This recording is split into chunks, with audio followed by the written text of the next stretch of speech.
The distant echo of a gunshot rattled the windows of Eliza Barrett's weathered boarding house, a stark reminder that Oro Grande, Arizona Territory, was no place for a woman alone in 1878. Becca Vaughn clutched her meager belongings tighter as the stagecoach rumbled to a stop, dust swirling in the late afternoon sunlight. She was 23, desperate, and down to her last few dollars, but she still had her dignity and determination. "Last stop, miss," the driver called, offering a weathered hand to help her down. Oro Grande, not much to look at, but it's home to some. Becca's boots hit the hard-packed dirt as her eyes scanned the single street that comprised most of the frontier town. A saloon, general store, blacksmith, and scattered buildings stretched before her. The advertisement she'd torn from a Denver newspaper was folded carefully in her pocket. Housekeeper needed. 7 children, room and board plus wages. Inquire at Kincaid Ranch, Oro Grande. 7 children. The thought made her stomach flutter with anxiety, but she steadied herself. After fleeing a failed engagement in Boston and working a series of increasingly desperate jobs westward, this was her last chance at stability. "Excuse me," she asked the driver as he unloaded her trunk. "Could you direct me to the Kincaid Ranch?" The man's eyebrows rose. "You the new housekeeper?" When she nodded, he continued, 4 miles north of town. Yeager Kincaid's place. Been through 3 housekeepers in the past year, poor fellow. 3. Becca's confidence wavered. 7 young'uns would send anyone running for the hills, the driver chuckled. Lost his wife 2 years back. Consumption. Been trying to manage since, but... He trailed off, nodding toward a tall figure emerging from the general store. Becca turned to see a man striding down the wooden sidewalk, his presence commanding attention without effort. Broad-shouldered and lean-hipped, he moved with the easy confidence of someone accustomed to hard work and harder decisions. His face was partially obscured by the brim of his hat, but she could see a strong jaw shadowed with several days' growth of beard. 2 young boys trailed behind him, both with the same wheat-colored hair as their father. "Mr. Kincaid," the driver called out, "got your new housekeeper here." The man stopped abruptly, and for the first time, Becca felt the full weight of his gaze. Eyes the color of a summer storm assessed her with undisguised skepticism. He looked from her to her trunk and back again, taking in her travel-worn dress and determined stance. "Miss Vaughn." His voice was deep, with the slightest hint of gravel. "Yes, sir. Becca Vaughn." She extended her hand, refusing to be intimidated. "I've come about the position." Yeager Kincaid removed his hat, revealing a full head of sandy brown hair streaked with gold from the sun. He was younger than she expected, perhaps 30 or 31, with lines at the corners of his eyes that spoke of both laughter and hardship. "You're younger than I expected," he said, echoing her thoughts. "And smaller. There's a lot of work to be done." "I'm stronger than I look, Mr. Kincaid," Becca replied firmly. "And I'm not afraid of hard work." One of the boys tugged at his father's sleeve. "Pa, is she coming home with us? Will she make pie like Ma used to?" A flash of pain crossed Yeager's features before he composed himself. "This is Henry, my second youngest at 6, he said, resting a hand on the boy's head. "And this quiet one is Joseph, 8. The other boy nodded solemnly. "The others are back at the ranch." "How old are the others?" Becca asked. "Matthew's 15, nearly a man. Then there's Elizabeth, 13. The twins, Thomas and Daniel, are 10, and little Sarah is 4. His expression softened when he mentioned his youngest. "They're a handful, Miss Vaughn, I won't lie to you." "I understand, Mr. Kincaid." The last housekeeper left after a week, said the twins were demons sent to torment her.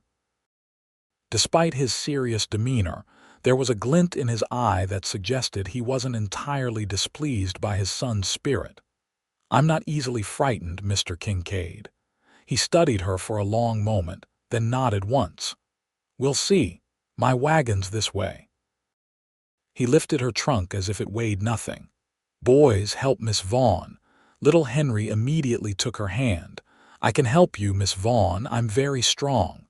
The small gesture of trust warmed her heart. "Thank you, Henry. That's very gentlemanly of you." As they walked toward the wagon, Becca felt the eyes of the townspeople on her. She heard a woman whisper, "Poor thing won't last a month. Those children ran off the last one crying." Becca straightened her spine. She wasn't like the others. She needed this position and she would make it work. The wagon ride to the ranch was filled with Henry's chatter about his siblings, horses, and a three-legged dog named Lucky. Joseph remained quiet, watching her with wary eyes that reminded her so much of his father's. Yeager himself said little, occasionally answering his son's questions or pointing out landmarks. When they crested a hill, Becca caught her first glimpse of Kincaid Ranch. It sprawled across a verdant valley, a substantial two-story house surrounded by corrals, a barn, and various outbuildings. Cattle dotted the distant pastures and a creek wound its way through the property. It was more prosperous than she'd imagined. "It's beautiful," she said sincerely. Yeager glanced at her, surprise evident in his expression. "It's a working ranch, Miss Vaughn. Not much time for beauty." "Beauty exists whether we have time for it or not, Mr. Kincaid." Something shifted in his gaze curiosity, perhaps before he turned back to the trail. They rode the rest of the way in silence, broken only by Henry pointing out his favorite climbing tree and the pond where they swam in summer. As they approached the house, 5 more children spilled out onto the porch.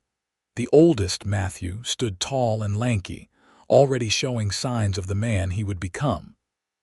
Beside him, Elizabeth watched with wary interest, one arm around little Sarah who clutched a rag doll to her chest.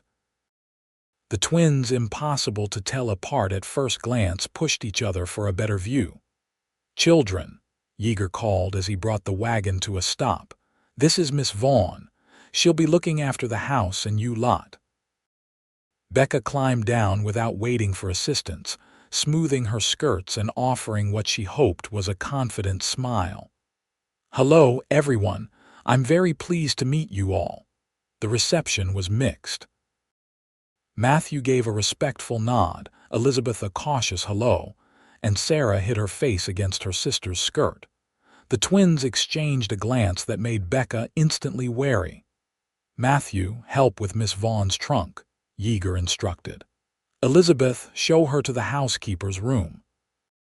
He turned to Becca. "Supper's in an hour.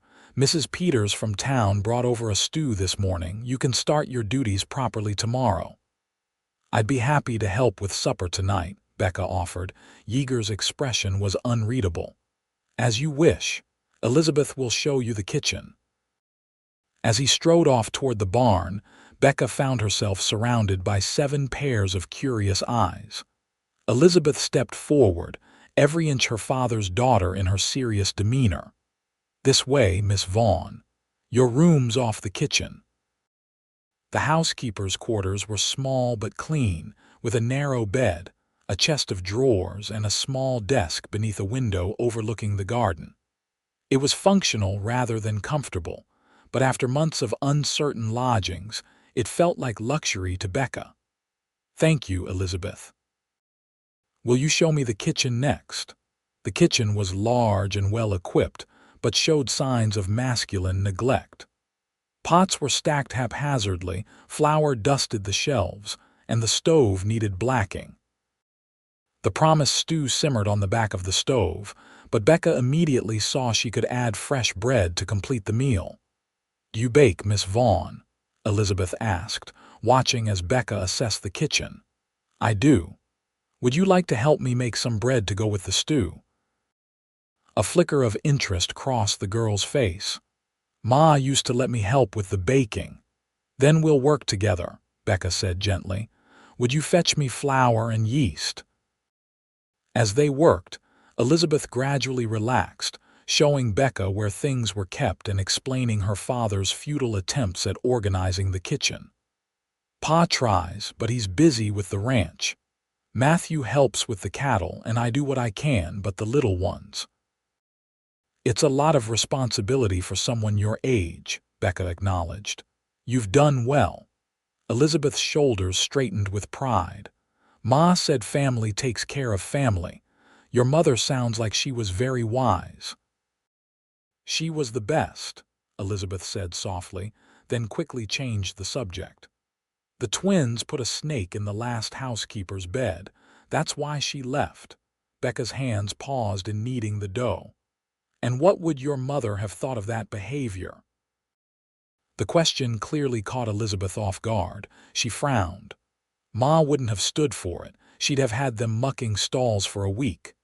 Then perhaps that's what should have happened. Becca resumed kneading. Elizabeth, I'm not here to replace your mother. No one could do that. But I am here to help, and I'd appreciate it if we could be allies rather than opponents. Elizabeth studied her for a long moment. You talk different than the other housekeepers. I'm from Boston originally. Why'd you leave? Becca chose her words carefully. Sometimes life doesn't go as planned. I needed a fresh start. Before Elizabeth could ask more questions, the twins burst into the kitchen, followed by Joseph and Henry. Little Sarah trailed behind, still clutching her doll. Is supper ready? One twin demanded. We're starving, added the other. Thomas, Daniel, Elizabeth scolded. Miss Vaughn just arrived. Give her a chance to settle in. Becca smiled at the boys. The stew is almost ready and we're making fresh bread. Would one of you like to set the table? The twins looked at each other, clearly unused to being given choices rather than orders. Finally, one of them, Thomas, Becca guessed, shrugged. I suppose we could. Excellent. Elizabeth will show you where everything is kept. As the children dispersed to their tasks, little Sarah edged closer to Becca, watching with solemn eyes. Becca knelt down to her level. Hello, Sarah. What's your doll's name? Marable, the child whispered. She's sad because she misses Ma. Becca's heart constricted. It's very hard to miss someone you love. Would Marable like to help me in the kitchen? I could use another pair of hands.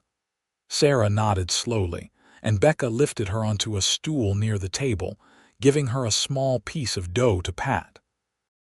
The little girl's expression brightened as she worked, occasionally whispering secrets to her doll. By the time Yeager returned from the barn, the kitchen was transformed. The table was set, bread was baking, and all 7 children were engaged in tasks, from the twins filling water glasses to Matthew slicing the last of the winter apples for dessert. Yeager stood in the doorway, hat in hand, taking in the scene with evident surprise. His eyes met Becca's over the heads of his children, a question in them she couldn't quite decipher. Wash up for supper, Mr. Kincaid, she said with more confidence than she felt. Everything's nearly ready. He nodded once and disappeared, returning minutes later with his hair damp from washing and his sleeves rolled up. Becca couldn't help noticing the strong forearms bronzed by the sun, or the way his presence immediately commanded the room. Supper was a lively affair, with the children vying to tell their father about their day and peppering Becca with questions about Boston, her journey west, and whether she knew how to make apple pie. She did. Yeager said little, but she caught him watching her interactions with his children, gauging her responses. After the meal, when the youngest were put to bed and the dishes washed, Becca found herself alone with Yeager on the porch. The night was clear, stars scattered across the sky like diamonds on velvet. The vastness of it stole her breath momentarily. Different from Boston, Yeager commented, following her gaze upward. Yes, she admitted. Everything is bigger here. The sky, the land, the challenges. He leaned against the porch railing, studying her. Why did you answer my advertisement, Miss Vaughn? Most women your age are looking for husbands, not 7 children to care for. Perhaps I wanted a challenge, she replied, then decided honesty might serve her better. The truth is, Mr. Kincaid, I needed the position. My circumstances required a fresh start, and your advertisement offered a respectable situation with room and board. What circumstances? He asked bluntly. Becca hesitated. I was engaged to be married in Boston. When I discovered my fiancé was not the man I thought him to be, I broke the engagement. It caused considerable scandal. My options became limited. He hurt you. There was a dangerous edge to his voice. Not physically, she clarified quickly, but trust once broken is difficult to repair. She paused.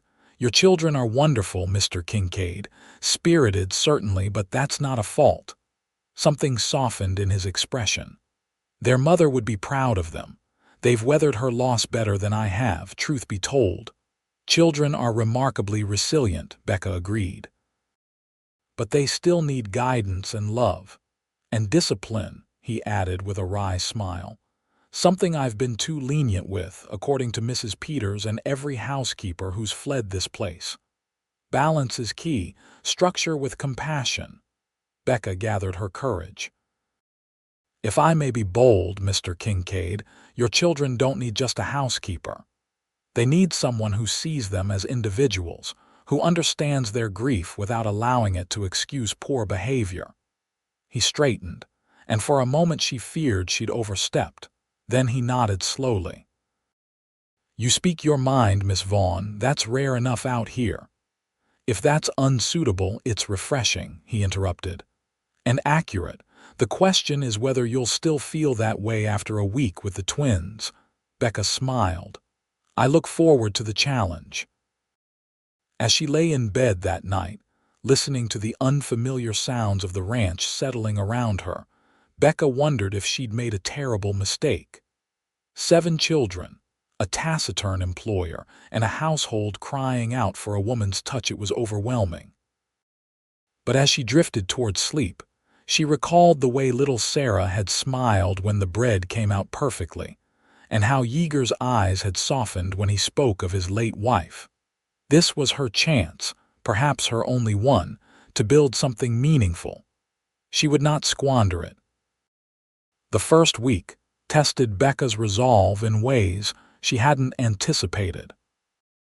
She rose before dawn each day to start breakfast, navigate morning chaos as 7 children prepared for their day, tackle the endless household chores, prepare lunch, continue cleaning, mend clothing, prepare dinner, oversee evening routines, and finally collapse into bed long after dark.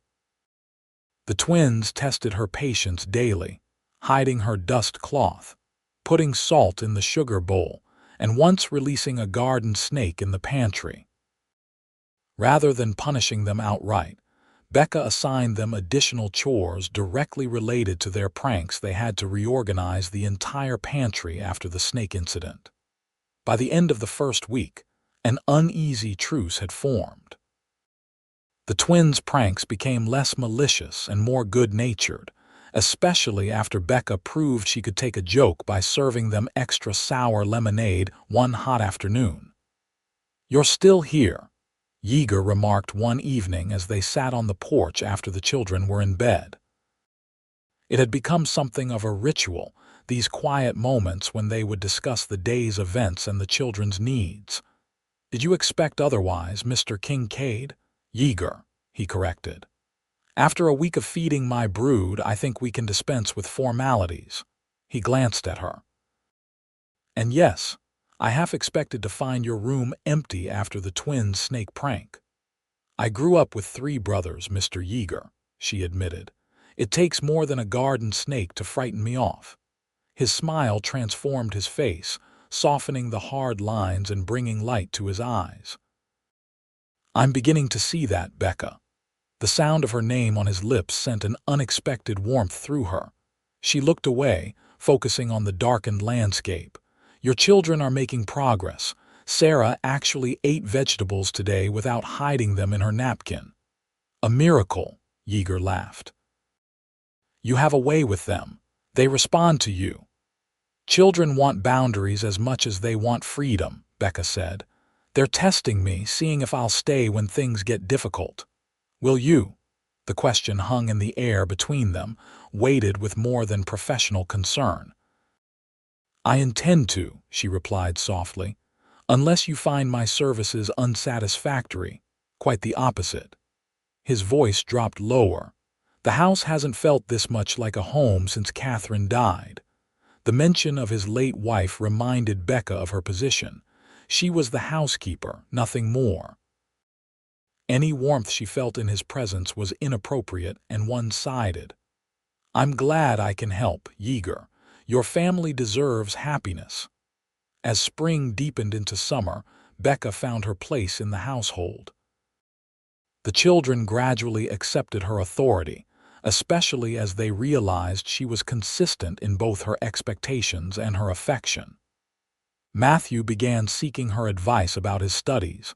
Elizabeth asked for help with her sewing, and even the twins included her in their games. Little Sarah blossomed the most, following Becca everywhere and insisting on helping with chores. One afternoon, as they gathered eggs together, Sarah looked up with her mother's blue eyes according to Yeager and asked, "Are you going to be our new mama?" The question caught Becca completely off guard. "Oh, Sarah, I'm your housekeeper. Your papa hired me to take care of the house and help with you children." "But you do mama things," Sarah persisted. "You kiss our hurts and tell stories and make pie."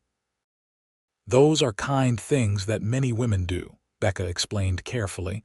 "But becoming someone's mother is very special and different." "I think Papa likes you," Sarah confided. "He smiles more." Becca felt heat rise in her cheeks. "Your papa is my employer, Sarah. He's kind to me because I work hard." But the child's observation lingered in her mind. Had Yeager been smiling more?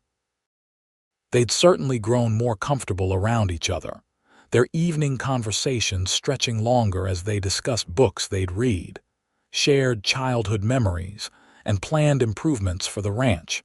During one such conversation, Yeager surprised her by asking, "Do you miss Boston, Becca?" She considered the question honestly. "I miss certain aspects, the libraries, the concerts, the changing seasons, but I don't miss who I was there." "And who were you there?" "Someone trying desperately to meet others' expectations," she admitted. "My parents wanted me to make an advantageous match. When James, my fiancé, showed interest, they were ecstatic. He was from a good family, successful in business." She paused. "I convinced myself it was what I wanted too." "What happened?" Yeager's voice was gentle. "I discovered he had a mistress. When I confronted him, he told me it was a standard arrangement among men of his station and that I should concern myself with social duties and eventually children." The humiliation still stung, even now. "When I broke the engagement, he spread rumors that I was unstable and difficult." Many believed him. Yeager's jaw tightened. He sounds like he deserved a meeting with the business end of a bullwhip. The fierce protectiveness in his voice warmed her. "My father was more concerned with the social embarrassment than my feelings. When an opportunity arose to visit my aunt in Denver, I seized it. One small step led to another, and eventually I found myself on a stagecoach to Oro Grande." "I'm glad you did," Yeager said simply. Their gazes held for a moment too long, and Becca felt something shift between them. She broke the connection first, rising from her chair. "It's getting late. I should check on Sarah, she was coughing earlier." Yeager nodded, but as she reached the door, he called her name. When she turned, he said, "For what it's worth, I think you're exactly who you're meant to be, Becca Vaughn." That night, she lay awake long after she should have been sleeping, replaying his words and wondering at the flutter they caused in her chest. The summer brought new challenges. A drought settled over the territory, forcing Yeager and Matthew to spend long days moving cattle to better grazing land and ensuring water supplies. Becca took on more responsibility with the younger children, organizing lessons in the mornings and supervised play in the afternoons. One blisteringly hot day in August, Becca decided to take the children to the creek that ran through the property. The water was lower than usual but still offered blessed relief from the heat. The children splashed and played while Becca kept a watchful eye from the bank, her skirts hiked up and her feet dangling in the cool water. She didn't notice Yeager's approach until his shadow fell across her. She looked up, shielding her eyes against the sun, to find him watching his children with a mix of joy and something like longing. "Join us," she invited impulsively. "The water's wonderful." He hesitated, then sat beside her, removing his boots and rolling up his pant legs. As his feet slipped into the water, he sighed with relief. "I've been checking the north pasture since dawn. This feels like heaven."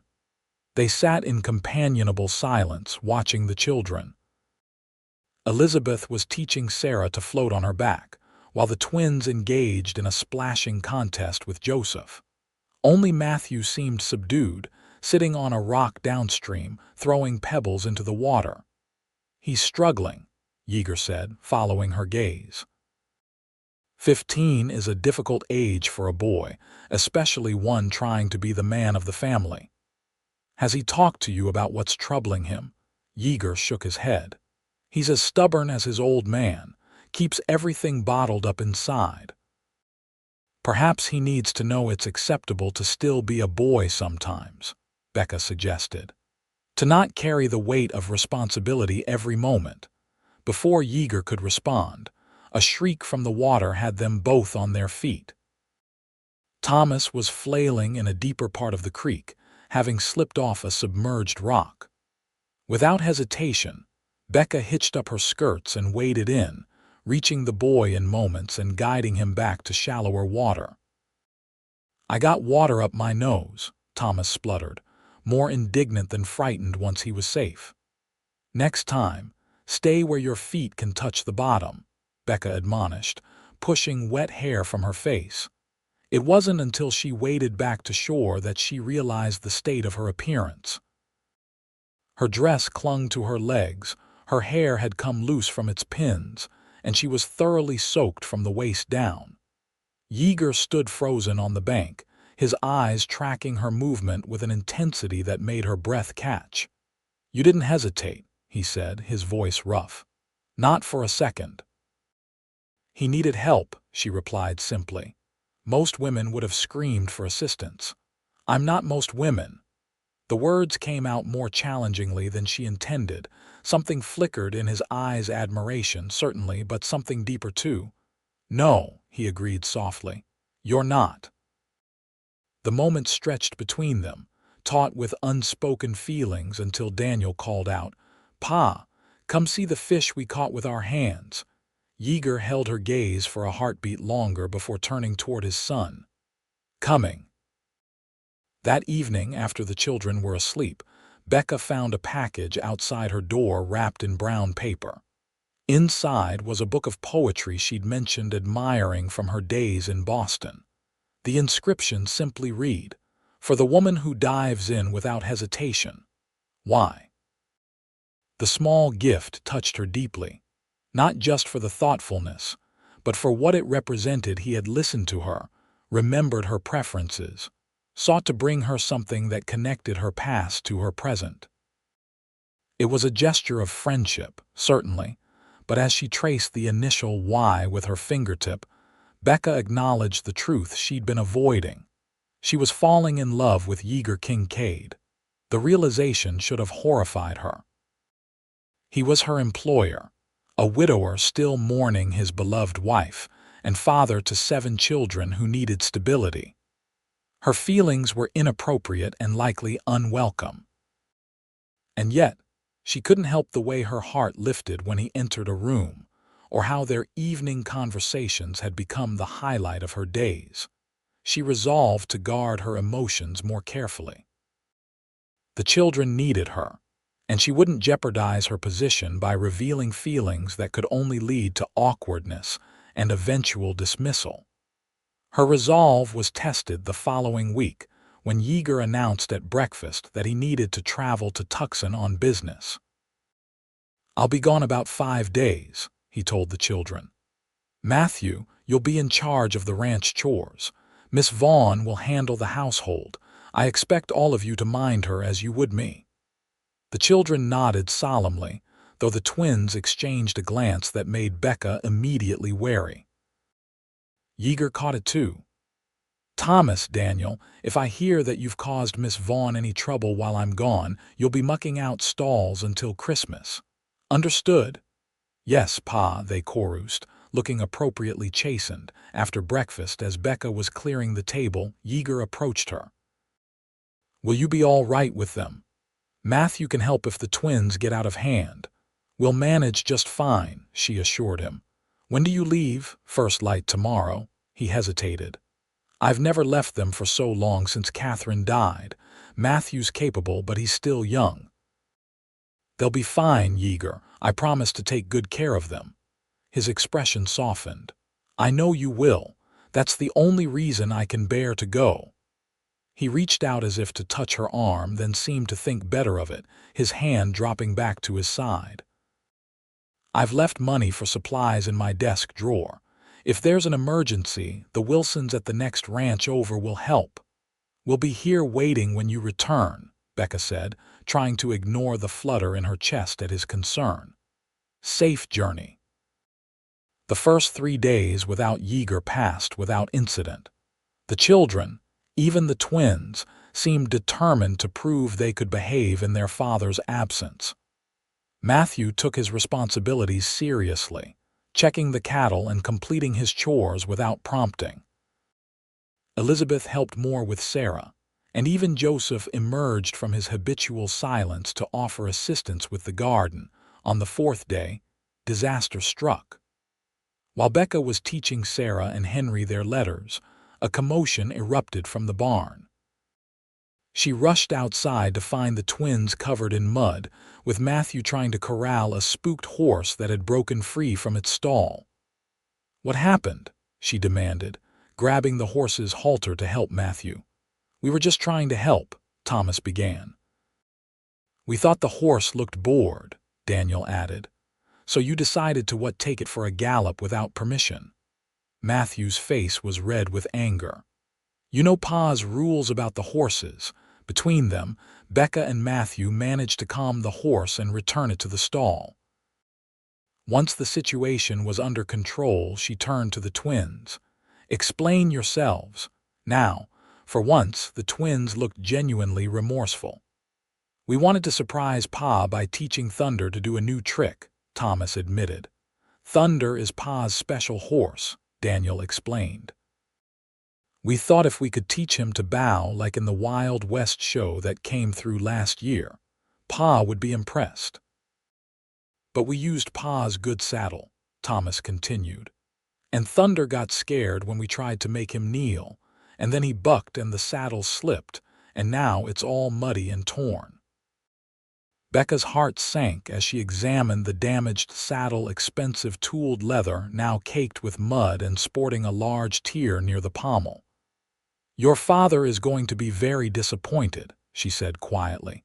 The twins' faces crumpled. "He's going to hate us," Daniel whispered. "Your father could never hate you," Becca said firmly. "But there are consequences for your actions. First, you're going to clean this saddle as best you can. Then you'll do extra chores for the next month to earn money toward repairs. And you'll tell your father the truth as soon as he returns." "Can't you tell him?" Thomas pleaded. "No," Becca replied. "Taking responsibility for your mistakes is part of growing up." The twins nodded miserably and set to work cleaning the saddle under Matthew's supervision. Becca returned to the house, worry gnawing at her. Yeager valued honesty above all else, but she hated to see his homecoming marred by disappointment. That evening, as a summer thunderstorm rolled across the valley, Becca was reading to the younger children when frantic knocking sounded at the front door. Matthew answered it to find Mrs. Wilson from the neighboring ranch, soaked to the skin and breathless. "River's rising," she gasped. "Jim sent me to warn everyone in the valley. The dam upstream might not hold with this rain. You need to move your cattle to higher ground." Becca's stomach clenched with fear. "When?" "Now, Mrs." Wilson said grimly. "Jim and our boys are already moving our herd.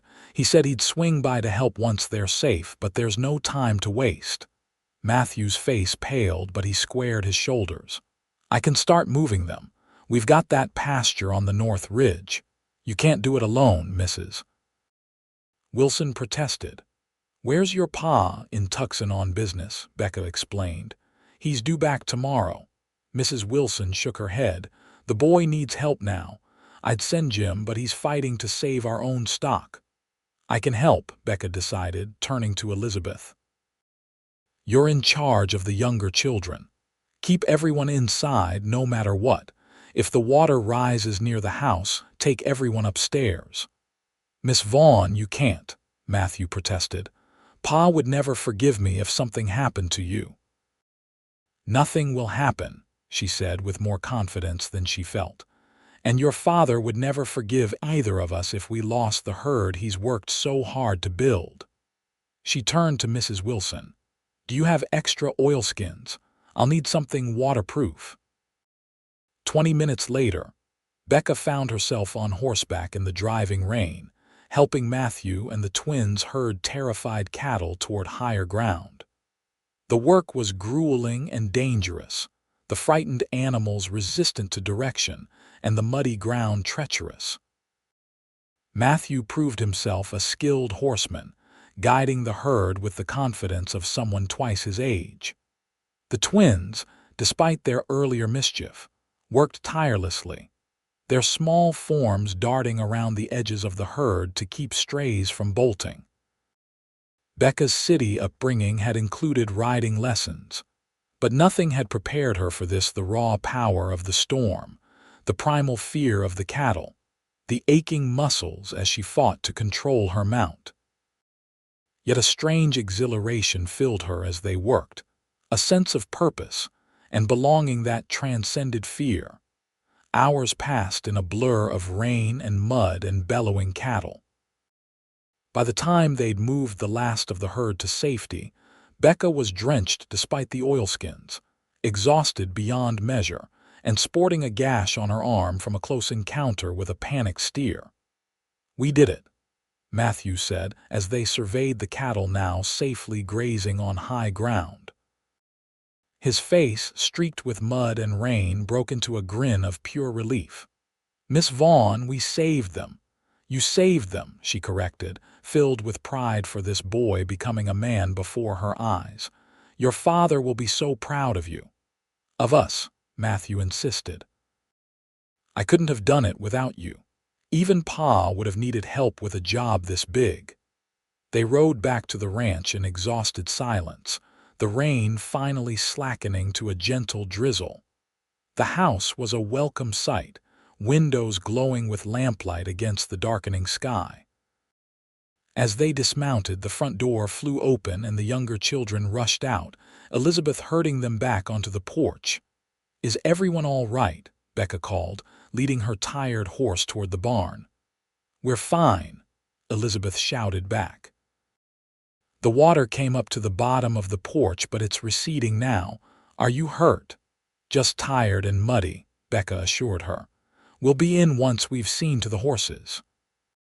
The task of unsaddling and rubbing down the horses nearly exceeded Becca's remaining strength, but she refused to leave the faithful animals untended. Matthew worked alongside her, his movements slowing with fatigue but never stopping. "You should go inside," she told him. "I can finish up here." "Pa says we always take care of the animals before ourselves," he replied stubbornly. They were just finishing when the barn door creaked open. Both turned, expecting to see one of the children. Instead, Yeager Kincaid stood in the doorway, rain dripping from his hat, his expression a mix of confusion and concern. "Matthew, Miss Vaughn, what in God's name, Pa?" Matthew rushed to his father. "You're back early. The dam upstream was threatening to break and misses. Wilson came to warn us about the river rising, and we had to move the herd to the north ridge, and Miss Vaughn helped even though she got hurt. And slow down, son, Yeager interrupted, his eyes finding Becca's over Matthew's head. Are you hurt? Just a scratch, she said, suddenly acutely aware of her bedraggled appearance. The cattle are safe, that's what matters. Yeager crossed to her in 3 long strides, taking her arm gently to examine the gash. This needs cleaning, he said, his voice tight. Matthew, go tell Elizabeth to heat water and prepare bandages. Once Matthew had gone, Yeager's composure slipped. What were you thinking? He demanded. You could have been killed. Cattle drives are dangerous even for experienced hands, let alone a mere housekeeper. Becca finished, pulling her arm away. The children needed help. The herd needed saving. What would you have had me do, sit inside and wring my hands while your son faced danger alone? Of course not, but he raked a hand through his wet hair in frustration. Matthew knows these animals. You don't. I learn quickly, she retorted. And I'm stronger than I look, as I told you when we first met. His expression shifted, anger giving way to something like wonder. Yes, he said softly. Yes, you are. They stood facing each other, both dripping wet and mud splattered, the air between them charged with unspoken emotions. Then, without warning, Yeager pulled her into his arms, holding her so tightly she could feel his heart hammering against her own. When I saw the flooding in the valley, he murmured against her hair, all I could think was getting back to all of you. And then I find you out in the worst of it. We're all safe, she assured him, allowing herself the briefest moment to savor his embrace before gently pulling away. The children behaved admirably. Especially Matthew. You should have seen him, Yeager. He led the drive like a seasoned rancher. Pride warred with lingering concern on Yeager's face. And the twins, they actually helped rather than caused more chaos. Becca hesitated, remembering the saddle incident. They worked hard during the cattle drive, she said truthfully, but they have something they need to tell you about an earlier incident. Understanding dawned in his eyes. My saddle, they'll tell you themselves, she said firmly. They need to learn accountability. Yeager's expression softened. You're good for them, Becca. Good for all of us. He reached out, brushing a strand of wet hair from her face with a gentleness that made her heart stutter. I don't know what we'd do without you. The moment was broken by Sarah's voice calling from the house. Becca stepped back, suddenly conscious of propriety. We should go inside. The children will be worried. Yeager nodded, but as they walked toward the house, he said quietly, We need to talk, Becca, after the children are asleep. Those words echoed in her mind as she bathed, changed into dry clothes, and helped serve a late supper to the exhausted family. Was he going to reprimand her for overstepping, thank her for helping? Or, and here her heart quickened despite her best efforts, was there something more he wanted to discuss? The twins confessed their misdeed with the saddle over supper, faces solemn and voices trembling. To their surprise, Yeager's response was measured. I'm disappointed in your judgment, he told them, but I appreciate your honesty. You'll work to pay for repairs as Miss Vaughn suggested, and you'll have additional chores for a month. But, he added, his expression softening, I'm proud of how you helped today with the cattle. You showed real courage and responsibility. The twins' relief was palpable, and Becca felt a surge of admiration for Yeager's balanced approach to discipline, firm but fair, acknowledging both misdeeds and growth. After the meal, the children, exhausted by the day's events, fell asleep quickly. Becca finished tidying the kitchen, her mind racing with possibilities for the conversation to come. She nearly jumped when Yeager appeared in the doorway. They're all asleep, he said. Even the twins went down without a fight. It's been an eventful day, she replied, wiping her hands on her apron. They were brave. So were you. He stepped further into the kitchen. Too brave, perhaps. When Matthew told me you were out there in that storm, I couldn't let him go alone. I know, he sighed. That's who you are, Becca. You don't stand aside when others need help. It's what makes you extraordinary. The word hung in the air between them. Becca's heart raced as Yeager moved closer, close enough that she could see the flecks of gold in his gray eyes. I came back early because I couldn't bear another day away, he confessed. Not from the children and not from you. Yeager, she whispered, uncertain how to respond to such honesty. I know it's inappropriate, he continued. You're employed in my household. You came here for a job, not to be burdened with a widower's feelings. If you want to leave, I'll understand. I'll provide references, help you find another position. Is that what you want? She interrupted. For me to leave? God, no. The words burst from him. The thought of you leaving is. He shook his head. But I won't hold you here out of obligation. Obligation, Becca repeated, finding her courage. Is that what you think keeps me here? His eyes searched hers. What does keep you here, Becca? I stay because of 7 children who have claimed pieces of my heart, she said softly. Because this place has become more home to me than anywhere I've ever lived. She took a deep breath. And because of their father, who sees me as I truly am, not as others wish me to be. The hope that kindled in Yeager's eyes gave her the courage to continue. I didn't come looking for love, Yeager, but sometimes love finds us when we least expect it. Love, he repeated, the word both question and revelation. Yes, she admitted simply. I love you. I love your children. I love the life we've built here. If that makes my position untenable, he closed the distance between them, taking her hands in his. The only thing untenable is pretending I don't feel the same way. His voice roughened with emotion. I loved Catherine with all my heart. When she died, I thought that part of me died with her. I never expected to find love again. I would never try to replace her, Becca said quickly. She'll always be the children's mother. I know. He reached up to cup her cheek. You've never tried to erase her memory. Instead, you've helped heal the wounds her absence left. His thumb brushed her lower lip, sending shivers down her spine. You're not a replacement, Becca. You're a beginning. A new chapter for all of us if you want that.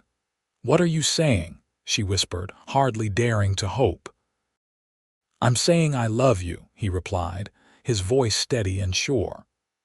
I'm asking if you'd consider becoming my wife, a mother to my children, not to replace Catherine, but to create something new and equally beautiful. Joy bubbled up inside her, so intense it brought tears to her eyes. Yes, she managed. Yes, I would be honored to be your wife, to be a mother to your children. Yeager's smile transformed his face, years of grief lifting to reveal the man beneath. Slowly, giving her time to pull away if she wished, he lowered his lips to hers. The kiss was gentle at first, a question, a promise. Then, as Becca wound her arms around his neck, it deepened into something more, an affirmation, a beginning. When they finally parted, both breathless, Yeager rested his forehead against hers. I should have asked sooner, he murmured. We needed time, she replied, to be sure. And are you sure, completely? She smiled up at him. Though the children might have figured it out before we did. Sarah asked weeks ago if I was going to be their new mother. Yeager laughed. Smart girl, takes after her father. Humble too, Becca teased. They agreed to tell the children in the morning to give them time to adjust to the idea. But when they gathered the family for breakfast and shared their news, the response was less surprise and more satisfaction. Finally, Matthew said, grinning. We've been wondering when you'd figure it out. Does this mean you'll stay forever? Sarah asked, climbing onto Becca's lap. Yes, little one, Becca promised, her eyes meeting Yeager's across the table. I'll stay forever. The wedding took place in October, when the aspens on the mountainsides turned gold and the air carried the first hint of winter. It was a simple ceremony in the ranch house, attended by neighbors and friends from town. Elizabeth helped Becca prepare, carefully pinning white flowers in her hair. "I'm glad it's you," the girl said softly. "Pa smiles again because of you." Becca hugged her. "We'll find our way together, all of us. I'll never try to take your mother's place, but I hope you'll let me love you as my own." Elizabeth nodded, unexpected tears brightening her eyes. "I think Ma would be glad too. She always said Pa was too stubborn to manage alone."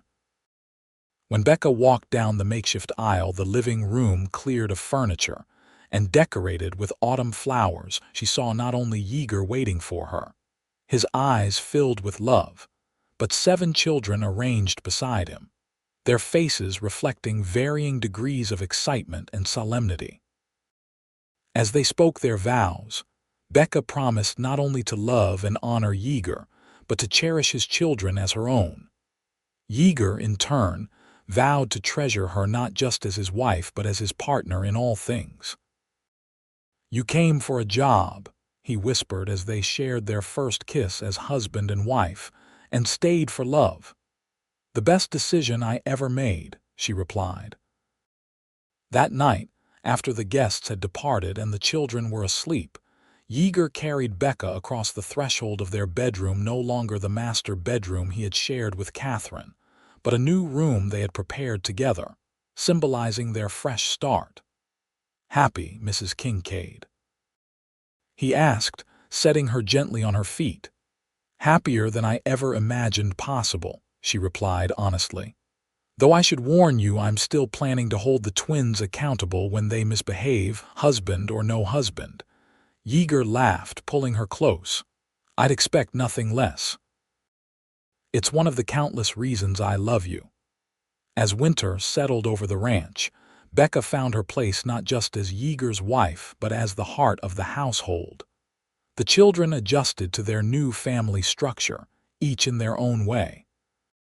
Matthew thrived with Yeager's mentorship and Becca's encouragement, growing into a thoughtful young man who began to dream of college, a possibility Becca quietly nurtured. Elizabeth blossomed under Becca's guidance, developing not only domestic skills but a love of literature that they shared during quiet evenings.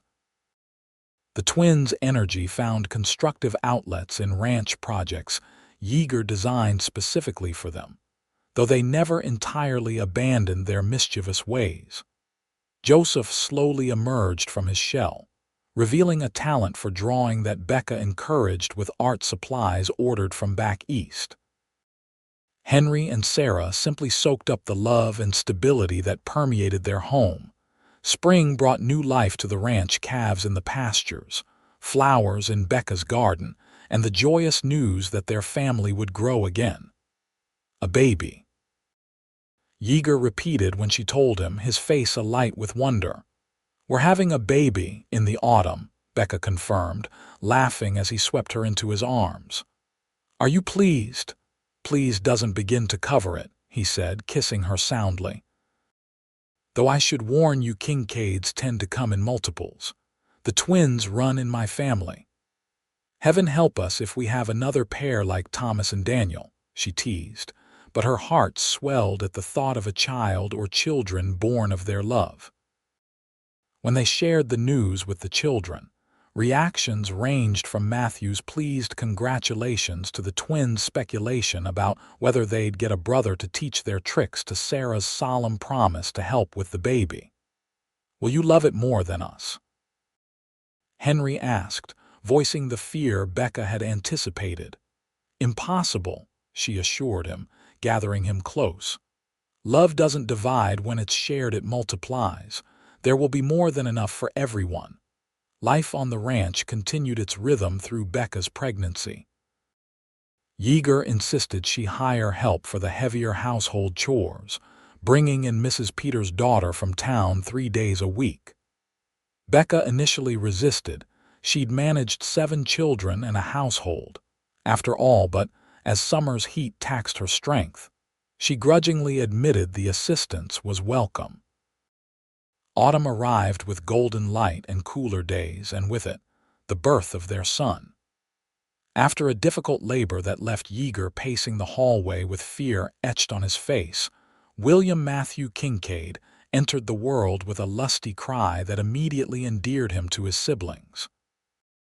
"He's perfect," Yeager whispered, cradling his newborn son while perched carefully beside Becca on their bed. "Just like his mother." "I think he has your chin," Becca observed, exhausted but radiant. "And your stubbornness. He certainly took his time arriving." "Another trait from his mother," Yeager teased, leaning down to kiss her forehead. "Rest now. The children are desperate to meet him, but they can wait until you're ready." But Becca insisted on welcoming them right away, understanding their need to be included in this momentous family event. They filed in quietly, even the twins subdued by the solemnity of the moment, to greet their new brother. Sarah climbed carefully onto the bed. "He's so tiny," she marveled, touching the baby's hand with one finger. "Was I that small?" "Even smaller," Yeager told her. "But you grew, and so will William." "Will," Matthew corrected, smiling down at his namesake. "We should call him Will." "Will," Becca agreed, watching as her family gathered around the newest Kincaid. In that moment, surrounded by love, she felt a completion she'd never thought possible when she'd stepped off that stagecoach in Oro Grande. As the years passed, the Kincaid ranch flourished, as did the family that called it home. Will was joined 2 years later by a sister, Catherine Elizabeth Kate, to the family named for both the mother the older children had lost, and the sister who had become Becca's closest ally. Matthew did attend college, returning with new ideas for expanding the ranch's operations. Elizabeth married a kind young doctor from Tucson, settling nearby. The twins, surprisingly, parted ways as adults, Thomas becoming a Texas Ranger while Daniel stayed to help run the ranch.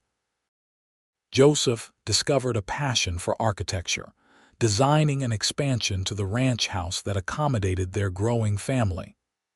Henry developed his father's skill with horses, starting a breeding program that became renowned throughout the territory. Sarah, the little girl who had first asked if Becca would be their mother, grew into a confident young woman who taught at the schoolhouse in Oro Grande. And Will and Kate grew up surrounded by siblings and half-siblings, who never distinguished between steps or halves. They were simply family, bound by love rather than solely by blood.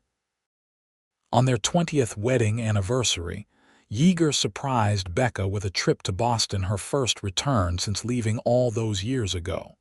They visited the libraries she'd loved, attended concerts, and walked the familiar streets that now felt foreign to her. "You ever regret it?" Yeager asked as they stood on the harbor, watching ships come and go. "Leaving all this cultural refinement for dust and cattle and 7 wild children," Becca laughed, leaning into his embrace. "Never, not for a moment. This was my past," she said, gesturing to the city around them. "But you, the children, the ranch, you're my heart, my home." "You know," Yeager mused, his arm tightening around her waist, "when I placed that advertisement for a housekeeper, all I wanted was someone to cook decent meals and keep the children from running completely wild. And instead, you got a stubborn Easterner who challenged your authority and changed your life," Becca teased. "I got everything I never knew I needed," he corrected, turning her to face him. His hair was silver at the temples now, the lines around his eyes deeper, but he looked at her with the same love that had sustained them through 2 decades of joy and hardship. "I got a partner, a mother for my children, and the love of my life." "And I," Becca replied, rising on tiptoe to kiss him, "got 7 children to love, a purpose larger than myself, and a man worth crossing a continent for." She smiled against his lips. "Not bad for a job that was supposed to be temporary." The best kind of permanent, Yeager agreed, holding her close as the Boston sunset painted the harbor gold, so different from their Arizona sunsets yet beautiful in its own way. That night, as they prepared for bed in their hotel room, Becca found herself reflecting on the long journey from the frightened but determined young woman who'd stepped off a stagecoach to the confident, fulfilled woman she'd become. "What are you thinking about?" Yeager asked, coming to stand behind her at the window, his hands gentle on her shoulders. "About how life's greatest gifts often come disguised as challenges," she replied. "I was so desperate when I answered your advertisement, nearly penniless, reputation in tatters, no prospects. All I wanted was a roof over my head and honest work. And I was a grief-stricken widower drowning in responsibilities, just trying to keep my children fed and clothed." He turned her to face him. "We saved each other, I think." "We did," she agreed, "and built something beautiful in the process." When they returned to Oro Grande, the entire family gathered for a celebration. Children, grandchildren, and the extended family of ranch hands and neighbors who had become part of their circle over the years. As Becca looked around the long table, at Matthew with his scholarly glasses, Elizabeth cradling her newest baby, the twins arguing good-naturedly about politics, Joseph explaining his latest building project, Henry discussing horse bloodlines with a buyer, Sarah teaching Will's daughter to fold napkins into birds, and Will and Kate teasing each other as they always had, she felt a completeness that defied description.